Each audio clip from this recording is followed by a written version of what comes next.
All right, you guys, it's official. I'm so excited to be able to tell you this excitement. So the Beastie Boys, if you heard, they are releasing a 5-part anthology. If you don't like the Beastie Boys, sorry about your luck. But parts A through D are totally free, and you have to fight for your right to party.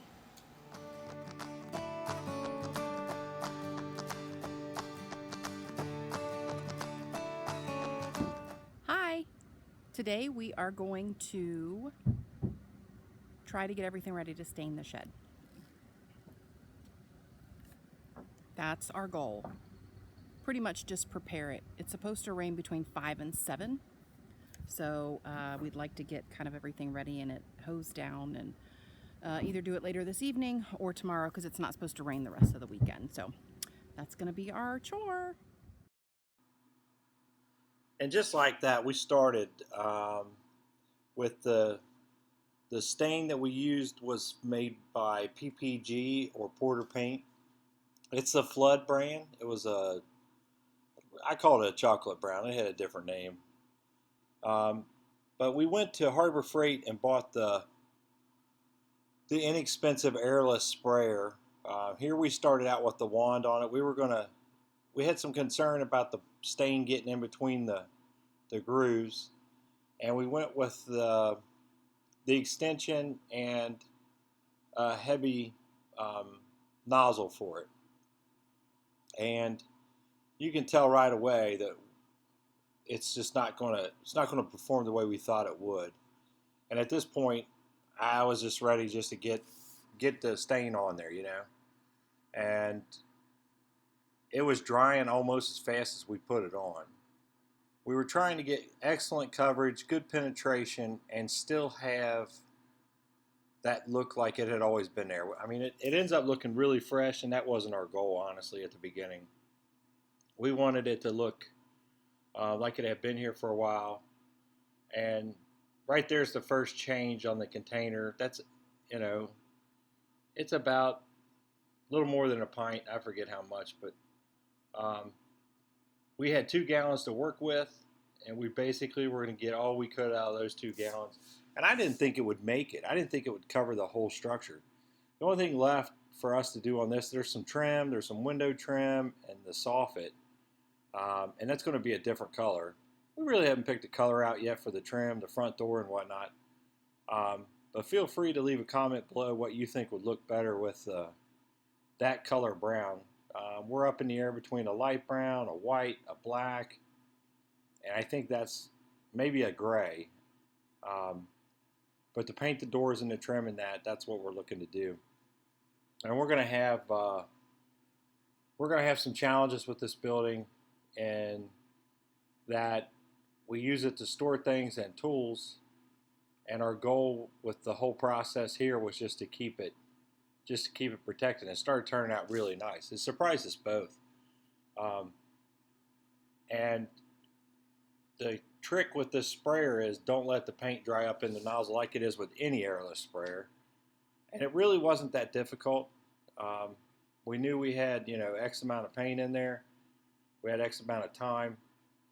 And we ended up going with the black nozzle that comes with the kit, not the red ones. And it was beautiful. I mean, it laid a nice even coat. There was no runs. It wouldn't spit and sputter. It fed nicely. The pickup tube stayed connected. And I mean, we had to speed this film up quite a bit because you guys would fall asleep watching it. But if you got to stain something with the Harbor Freight, or if you have to stain anything that's a solid color, that Harbor Freight sprayer right there is worth every penny. We had a coupon. Shout out to the manager that sent me a friends and family discount coupon. But I think those things used to be $20, and now they're $40, and they're still worth $40. If they were $60, they're worth $60. If we had to roll this, we'd have lost the whole project. It would have rained before we could have got it done. Without a doubt, it would have rained before we got it done. We're going to flip it over here in just a second and show you the other side. And like I said, I couldn't be more pleased with the process and the results. Ginger did a really good job on keeping it moving. If I had to go add something to it, or I had to go to move something or something, she took it right out of my hand and kept it rolling right along. And then as she was painting, I was moving the ladder around, which you'll see here in just a second.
Like I said, this project was going smooth. I mean, real smooth.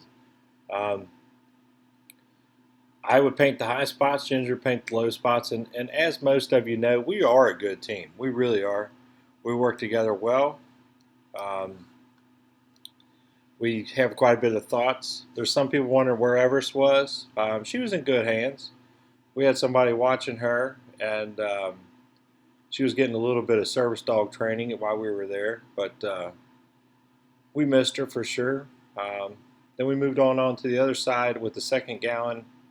And at this point, I know it sounds ridiculous that it took that long to get the spray pattern perfect, but you can tell here, like, I didn't even have to use the brush to blend the lines. The wood on the side of the building it's over a year old, and it actually was pretty clean. We didn't bleach it because I didn't want to have to wait. One of the problems with living 8 hours away is you got to get it all done the same day. But we were very pleased with how it turned out. As you can see here, everything turned out great.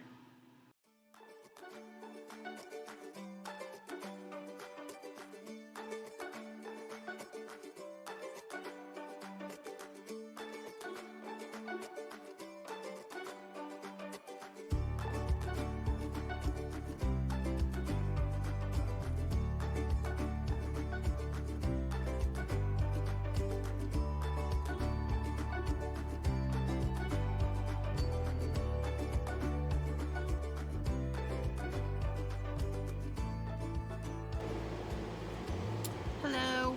We just got back sorry.